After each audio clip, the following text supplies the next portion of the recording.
Nirmala ji, thank you so much for giving us the first exclusive interview after the budget. You've been very kind to us every year, and thank you so much for that. Millions of people are watching you across India through CNBC TV 18, CNN, and our News 18 channels across the country. First of all, congratulations on what is your 9th consecutive budget. No other FM has done it consecutively for so many times. I think it has also been a period which has been marked by a lot of turbulence. You've seen it all. You've seen the pandemic. You have seen some shooting wars and now tariff wars. And through it all, you have steered the economy. I think if you look at the bigger picture, a job very well done indeed. You know, it is one of the fastest growing economies in the world, any consequential economy in the world. You know, you've managed to keep fiscal discipline under check.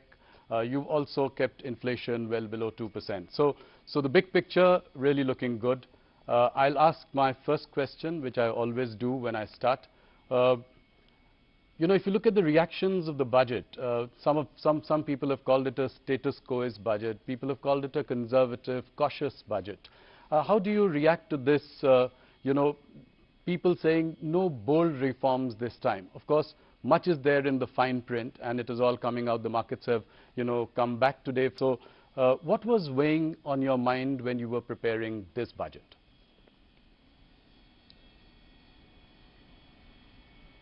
Well, as was observed by you and by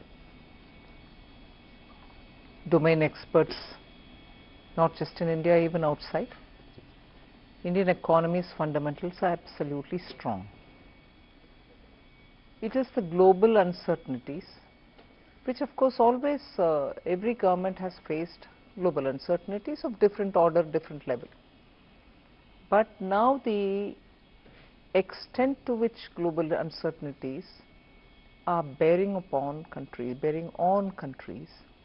and impacting decision making is of an order that we have never seen before. So certainly we had to keep that uncertainty in mind and plan for what is going to happen this year and what is going to commence in the next 5 years from this year. In that, a new finance commission cycle starts. And above all, like the Honorable Prime Minister said, this is going to be the first budget in the second quarter of 21st century, which is up to 2050. Yes. In between, closer to 2050, is 2047, when Vikasit Bharat will have to be achieved. So our direction, our goal are all set. So it was for us to, keeping in mind the global uncertainties, plan for 1, for this year, 2, for the entire finance commission cycle, and 3, leading up to Vikasit Bharat, how do we want to take them? And that is why, slightly differently from every other budget, this time a lot more was said through Part B, right, which actually is unusual because it's not just the tax proposals taking us towards 2047. It also shows how we want the administration to respond, whether it's tax administration largely, or how the fiscal policy and other things are derived from it. And that is why I think this budget, everyone is welcome to have their view, and I respect that. And I try to understand why a certain perspective has come out. Even if it's criticizing it, I try to understand what is the basis from where they've come. But to have had Indian economy grow at the fastest rate from among major large economies, not just 1 year, not just 2 years, now for steady 4 years. It is the stability point that I want to underline. Prime Minister's political stability because he is in the 3rd term, yes, and also his understanding of how you respond to business has remained the same always. We have to be receptive, we have to enable, we have to remove we have to extend the red carpet but remove the red tape simultaneously, and ease of doing business. These are consistent policies. Tax certainty bring stability for businesses have been the core beliefs. It's almost a code for him. And that is why, remaining in his third term, he has given the message of stability through this budget. Just one last line on this particular observation is stability and also making sure businesses are able to do business in India at a time when global uncertainty is making decisions difficult for even businesses from outside to come into India. So we are clearly projecting India as a place where businesses can be done, and the large Indian consumer market will have to find its own higher levels of achievements, so opportunities for them. So that is, I think, therefore, this message.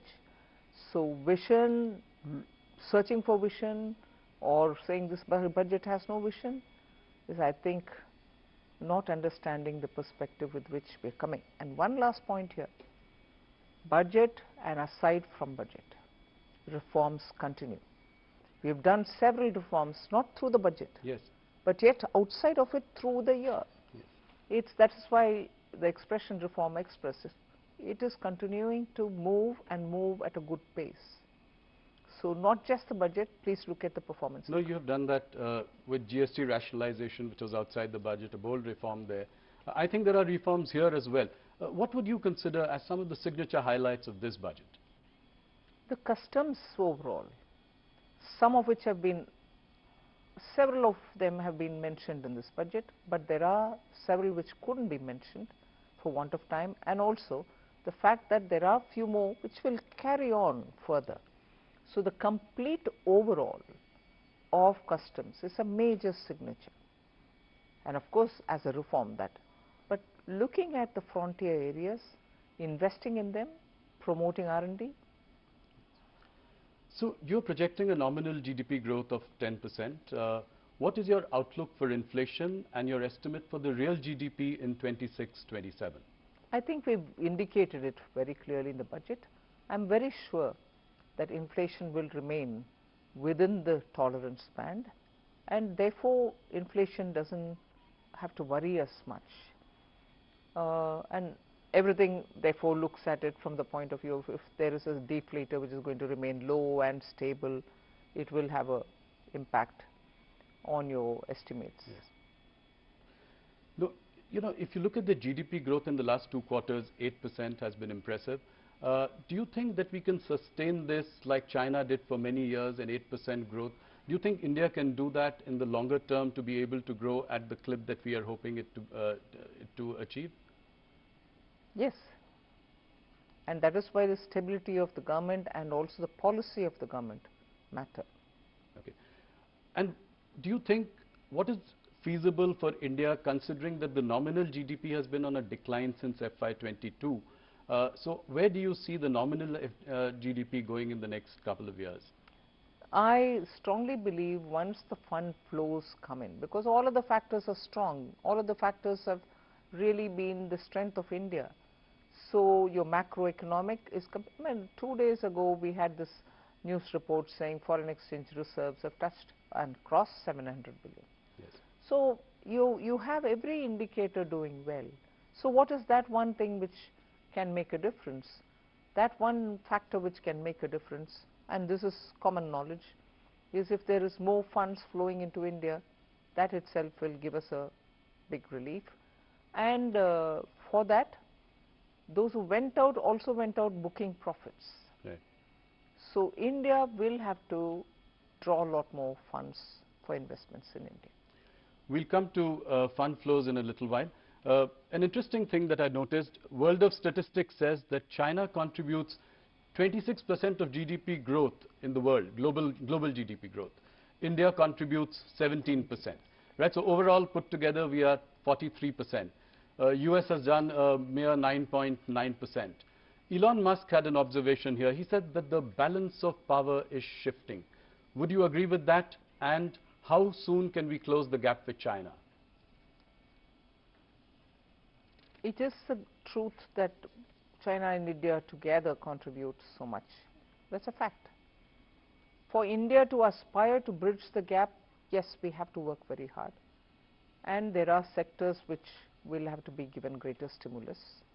Productivity gains will have to arise out of using technology. Our manpower should also get better deployed in the areas in which their skills lie. Yes, we have a lot of work to do, and we will have to do it. So, and that is where my trust and faith is.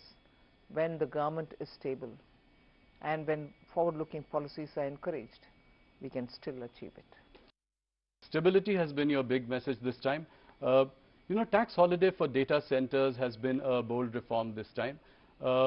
What response do you expect from this? And would it also apply to Indian companies like TCS? See, we are talking about global companies setting up GCCs. Yes. Global companies, if they are Indian in origin, will also have to have their profits and other things understood, global profits made in India.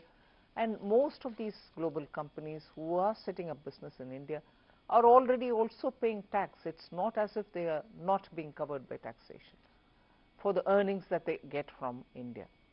So if anyone who fits into this definition, not just this, you've very clearly defined it. So referring to that definition, whoever fits in will get it. So an Indian company like TCS might fit into that. A global company. A global company like TCS would fit in. Before I go forward, I would like to take what the opposition feels about the budget. So Rahul Gandhi has always been very critical of the economy and what you've been doing. When Donald Trump talked about India as a dead economy, he chimed in immediately. In this budget, he says that the finance minister is blind to the realities facing the government. How do you react to this? He's the leader of the opposition in Lok Sabha. I want to take him seriously. And I want to take his observation seriously to see if things can be done better. But most often I think he shoots from his hip. He doesn't keep good foundational data and then make his observation. I think on the dead economy comment, I'm not referring to anybody else, but being in India, being in the parliament, being the leader of the opposition, hearing all the questions being asked during question hours, replies being given, written, standing up, ministers say, that one comment in his haste, voicing the comment made by somebody else from outside. You are a member of the parliament, you are a leader of the opposition. Are you saying you're living in a dead economy? That itself sort of pulls the carpet from under his feet. You need an opposition leader who speaks with data and with such heft that the government will have to answer you. Now, when you speak sometimes without any kind of basis, I want to respond to him, but what do I respond on? Yeah. You're speaking out of thin air. India deserves a better opposition party. I'm not commenting on individuals. The party should do a lot of homework to make its leaders speak responsibly in the House. The one thing that you did this time which has become a subject of conversation, the markets also reacted, was increasing STT in the derivatives segment. And I've heard the comments by your secretaries who say that it was to curb rampant speculation. Could it have been done differently, by managing margins or contract sizes? And was it a prudent thing to do at a time when, the global sentiment is the way it is and the markets are also on a weak footing? How do you react to this? There are many observations that you're making on which opinions can differ. Yes. There are people who within India comment saying India's markets are overpriced. I'm not even getting into that debate. Sure. The Revenue Secretary made it absolutely clear. It is not for revenue considerations that we've done this. Yes. It is not on all STTs. Yes. We are only touching on futures and options. Yes. Cash is not even touched. No. So it is the speculative tendencies, and in fact the Ministry of Finance has received several parents, elders who call us and say, are you going to sit and watch people lose money? And one of the studies showed that 90% of people who've gone into futures and options have lost money. Yes. Of course, the market regulator will also do his or her bit. The institution will do its bit. So we've only tried bringing in a deterrent where speculation is rife. We are not touching the market. Other STTs are not being touched. No, thank you for that clarification. Let me ask you a slightly directional question. You know, whether it is long-term capital gains or short-term capital gains, in the last few years they have only inched up, when, you know, most of the other taxes have really gone down. So how do you, you know, I'm asking you from a broader perspective, you know, as the finance minister, how do you see this pan out over the years? I don't agree with you when you say it's inched up. Yes, it has gone up, or it is rationalized so that all asset classes can be treated equally. Right. And that's the logic and reasoning behind that particular rate change. Right. It wasn't done with an intent of earning out of it, but the disparity and the, you know, differential couldn't be sustained. So we had to rationalize it. And in fact, after that we even gave that option to say, you choose which one you want to have. Right. I remember standing up during the government amendments time, the finance bill passing time. We brought in that flexibility to the people who felt that they were, you know, shortchanged. So that was rationalization. That wasn't for kicking up the rates. So you think that the current rates are comfortable and The stable approach towards tax incidence, or keeping tax incidence stable, yes. has always guided us. Let me move to something else, which is that RBI has reduced benchmark repo rates by about 125 basis points since 2025. But the 10-year bond yields has increased, which means high borrowing costs. How do we tackle this? How do we reduce the cost of borrowing? I think we are very conscious that yields are going up. Again, without shifting the blame or the responsibility, it is dependent on so many different factors. Yes, crowding in is one of the things on which the market gets heated up and yields can go up. But it's a fact that given the levels of developmental activities which all of us want to ramp up, both central government and state governments, going to the market is one way of raising your fund. But the yields going up also pushes back, and therefore people who want to look at better timing go back without raising the funds. So there is this concern, and that itself could be a deterrent for many states because they cannot afford it. Yes. So it's a very evolving situation. We'll have to see how it goes. Okay. Finance Minister, your party has always stood for a strong rupee. But you know, if you look at the Indian rupee in the last 1 year, it's been on a losing streak. It's almost lost 10% against the dollar, around 16% against the euro. Are you comfortable with this level of the rupee, and are you happy with the steps that the RBI is taking to maintain it? Let's understand one thing. Our party, yes, was in favor of and is in favor of always a strong rupee, no doubt.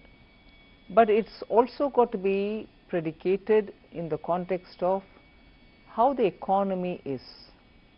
Economy suffering from high inflation, economy being fragile, and your rupee value also not in a good position, makes it really hard and difficult for everybody. But one thing I can clearly say is economy is fine and fit. Yes. Your macroeconomic fundamentals are strong. And that's not to say, look, therefore are you being indifferent to rupee dollar exchange rate? I'm not indifferent. But I'll also look at it from the realistic challenges that we have to understand where rupee is finding itself now. Reserve Bank is closely monitoring.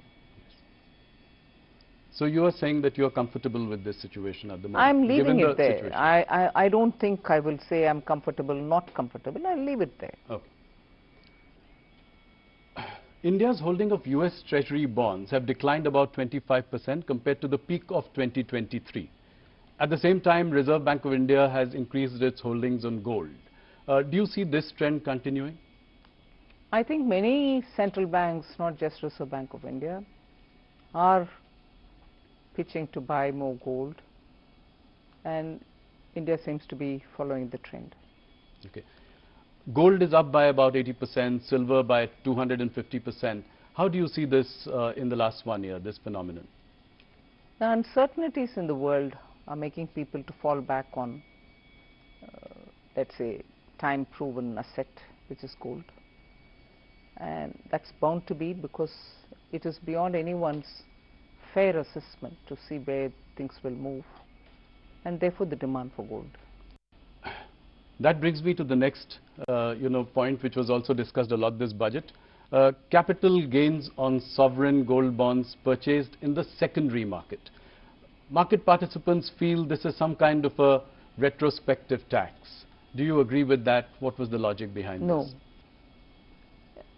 The intent of that sovereign gold bond was at the time of the issuance and also making sure that you hold it the full term. Yes. So those are the two boxes to be checked. If you are doing one and not the other, you picked it up not at the time of issuance but from the secondary markets, one of the boxes not getting ticked, and therefore you're taxed. You bought it during issuance, but you're not holding it full term. Right. One box is not checked, so you're being taxed. It's only when you have taken it at issuance and you're holding it full term, Yes, you get that concession. So every other, which there are only 4 situations, right?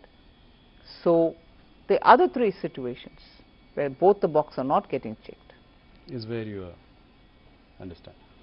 You've set up a committee to review the banking sector. What will be the remit of this committee? What are the timelines that you are looking at? Could you give us some details? I've not worked on the TOR yet, Okay. but the broad intent was that towards Viksit Bharat, there couldn't be better time for us, especially now when the bank's health is very good.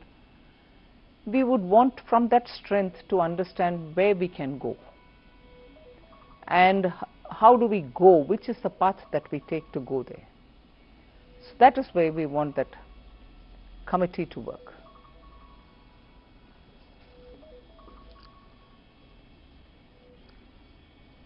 You know, in the past you have been disappointed about private sector, capex not picking up. This has been, you've said it in a couple of meetings, you've said it in our interviews as well. Do you see an uptick now because of certain reforms that you have introduced? I see some green shoots. I think it is the situation is improving, and I have reasons to believe that private sector investments will only grow. When I was asking you about this bank committee, there are 2 questions that I have related to that. One is, are you looking at the consolidation of PSU banks? Some mega banks as opposed to a whole lot of PSU banks today. And the second, would you allow conglomerates, Indian private conglomerates, to get into banking? That's for the committee to tell me. Of course, I've told you that the terms of reference is not made yet. But obviously, when you're looking at banking for Viksit Bharat, banking sector for a Viksit Bharat, there are many core such issues which the committee will have to look into. We'll wait and see what they have to say. It may not be right for me to give my view and preempt what they're going to say. But about the PSU banks, directionally, are we in that direction? I mean, there are far too many of them. and a consolidation of some kind might lead to bigger entities which may be more viable? Let's wait for the committee to say. There is a need for India to have more banks, better banks, bigger banks, whatever. The committee will have to have its mind said. One more interesting question I have, that you'd announced 7 new high-speed rail corridors in your budget. Again, a little more details. What are the time frame that you are looking at? How will you go about it? It's so much left to the rail ministry, but the fact that they've done the ground necessary study and the route plan and everything else, and they were absolutely clear that budgetary announcement will make them, sit up and deliver it. They are definitely going to be delivered at the earliest, because these are dependent on India's technologies, Indian coaches, and so on. So the rail ministry will get into the details of it. I've asked you this question before, but India's trade deficit with China is greater than about $116 billion in 2025. Even though the exports have also gone up, how do you tackle this issue? That is where I think we are very clear in Atmanirbhar Bharat. We need to have capacities built in India for those essential goods that we import, and make sure that we are able to make it in India for Indian market. Even as I say this, we have not restricted the imports of some of the critical machines or equipments or some raw materials which are so important for our industries. So capacities will have to grow, but in the meanwhile you still need, for those very same capacities, imported equipments. So we are doing a fine balancing act in not denying the raw material coming or the equipment coming, because there are some precision tools which you so need when you're going to set up a particular type of factory. We need those to come in here. Sorry. But at the same time, capacities in India will have to be expanded, ramped up sooner, so that our dependencies can come down.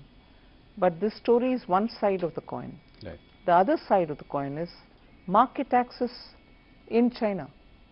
I was Commerce Minister, and I know in my time also we've been asking for greater market access for Indian goods. Right, in China. That is moving very slowly.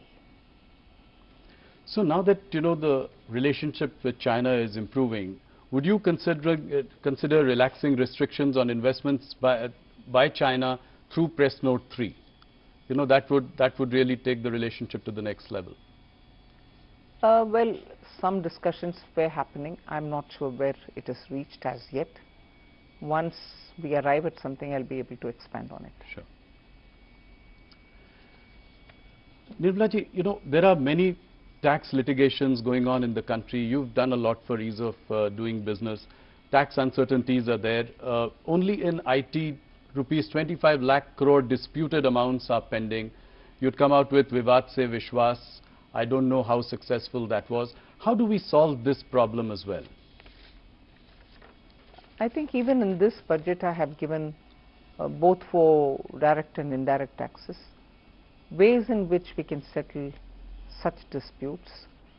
Even in the last budget we had made very clear that in some cases where the department, the board does not have to go appealing against a verdict, we should sit back and say, no, we are not appealing. One level of the court has decided, we go in favor of the SSC.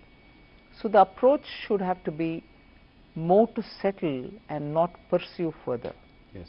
And that is today's understanding in both the boards. And I'm so happy for it, because now therefore most of our measures are in that route, that we don't go appealing just because we want to earn a few hundred more rupees. Okay. Nirmala ji, disinvestment target is something that is missed almost every year in the last few years. This year also you've taken an ambitious target of 80,000 crore for the coming year. How is it going to be achieved? I've heard, your press conference where it was discussed about IDBI. But what about Shipping Corporation, BPCL, BMEL, Container Corporation, and so on? Can you give us some broad roadmap on the See, way I'm forward? not repeating my answers, but I also want to underline the fact that when government has decided in the cabinet that a certain number of disinvestments will have to happen, it's a duty to honor it. Yes. We will never be able to bypass it and say no, unless the decision itself is changed by the cabinet, and no decision has changed till now. Earlier it was, at least a few years ago, it was COVID affected market, economy reviving market, so we had to be cautious about going to the market when it is not so suitable and so on. But I'm very clear that I will be focusing also now on disinvestment, having given quite a few concessions in direct taxation, having been given in GST indirect taxation. My revenue also will have to be looked at from the point of view of what I'm going to get out of disinvestment. Yes. So it's not to say that I didn't give the attention earlier, but the earlier attention was circumscribed by the fact that we were facing COVID, or we just came out of it, or the situation in the market is not. And some sectors do well, and therefore you can take them forward faster. Yes. Some others take their own time. But we will be going ahead with. So this time it's a very decisive Yes. mandate to go for. That's right. And you're very confident of achieving the number Yes. as well. Okay, that's good to hear. You know, this budget has also given a big fillip to AI, and I would like you to spend a little time trying to help our viewers understand the rationale behind it. The Eco Survey does point out to an AI bubble building up in valuations. So in that backdrop, what are we planning to do? How do we take this forward? See, government's interest in bringing AI is to improve productivity. Large-scale production benefits when you have AI influencing. Small-scale companies, MSMEs, in some sectors will benefit with AI. AI also is now so much sought after from the point of view of the orange economy. Yes. AI now has become part of every office. I've said this before, that in income tax and in GST, using artificial intelligence, deep tech, we are able to detect and see the money trail where we need to chase. Physically, manually, without technology, it would have taken years for us to find the money trail. Whereas now you go on this AI, you are able to get the entire web before you of who's going where, from where to where money is being sent, and so on. So if that is the case with income tax, that's the case also with rural technologies, Yes. with agriculture, with surprisingly even in animal husbandry, crop intensity, and then you're able to predict what will be the crop outcome and so on. So every department is today moving to use AI. Now, that's not displacing labor, it's creating more job opportunities, but job opportunities for those who are trained and skilled in AI. Yeah.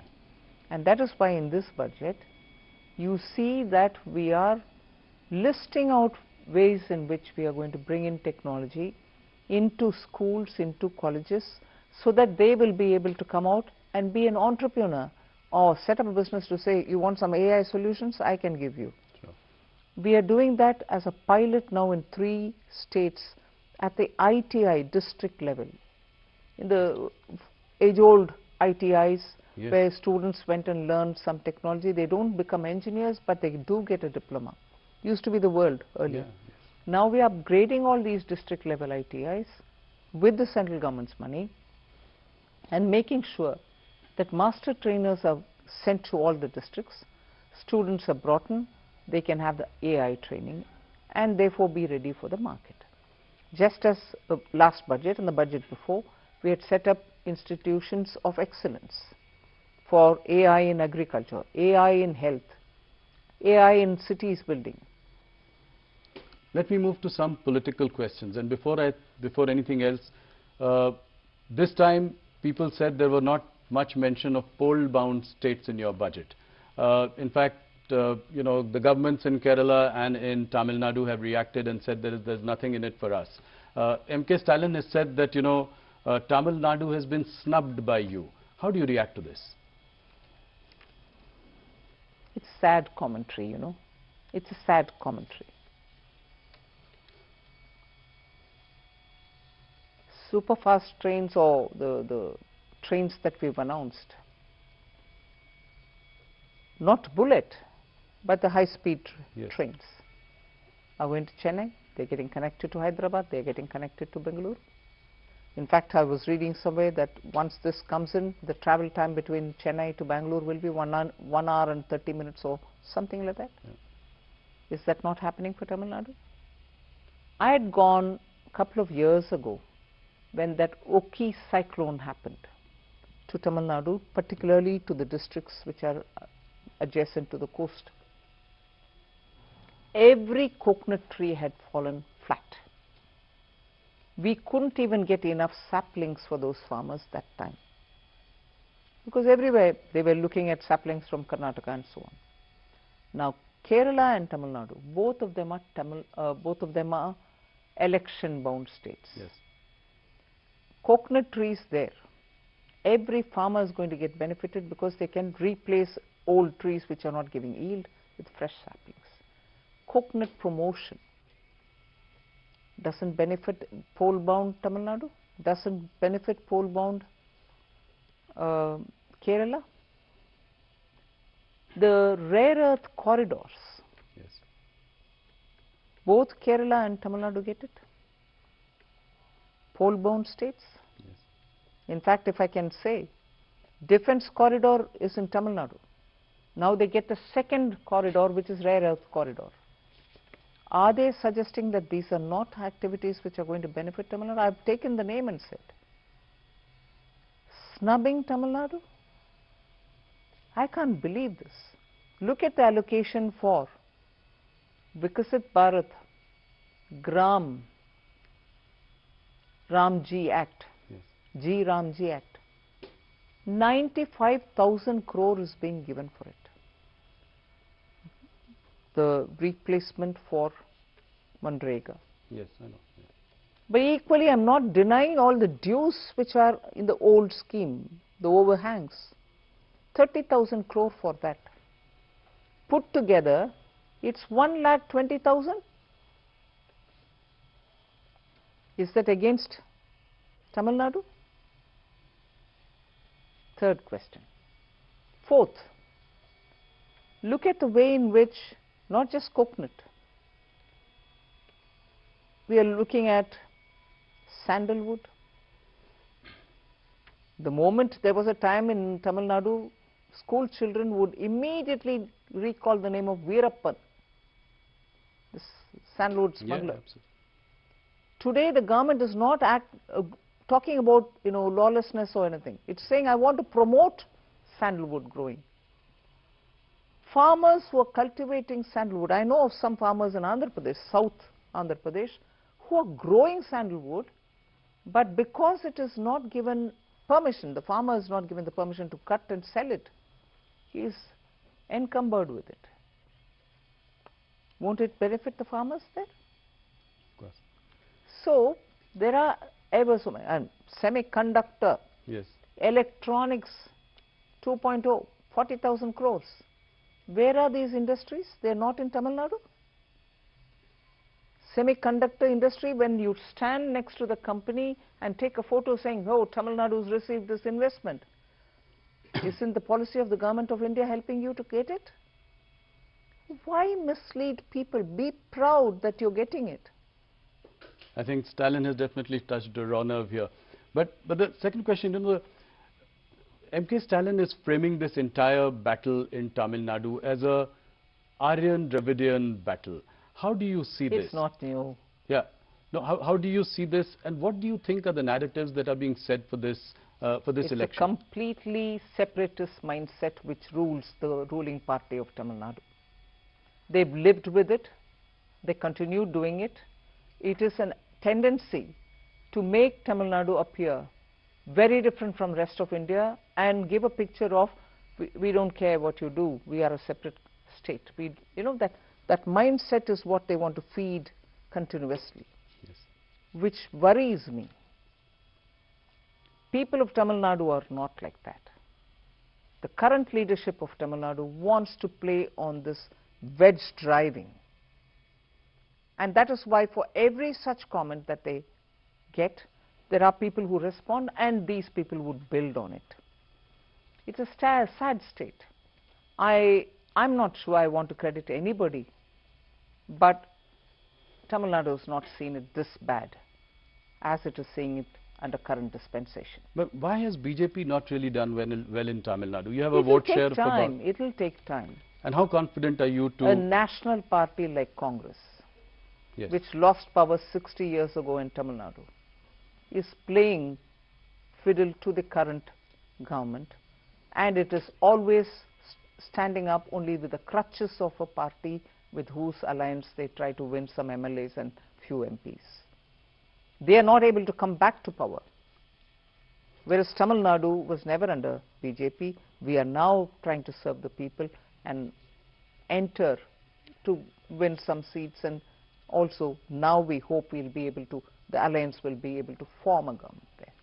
How big is the Vijay TVK factor in Tamil Nadu? DMK is saying that, the Bharatiya Janata Party, the government is coercing, harassing Vijay to join the NDA so that they can... Who's saying that? Stalin and, DMK. I mean, they are saying that, they are trying to CBI raids on him, his films not being released. How do you see this? Is he that big a factor in this election? If anybody who's got to be afraid of a factor who's big and who's worrying, is the party which is in ruling. So why should we be upset about, if he's a threat to the ruling DMK? I don't need to be worried about it. But if he's on your side, then it can make a difference. That's a different story. So DMK being worried about Vijay, I can understand it, because DMK on Vijay on the one side, either with or without us, the ADMK alliance, the NDA alliance, now very strong, also coming up, are all making DMK, although they are in power, completely insecure. That is why you find all kinds of freebies being announced even now.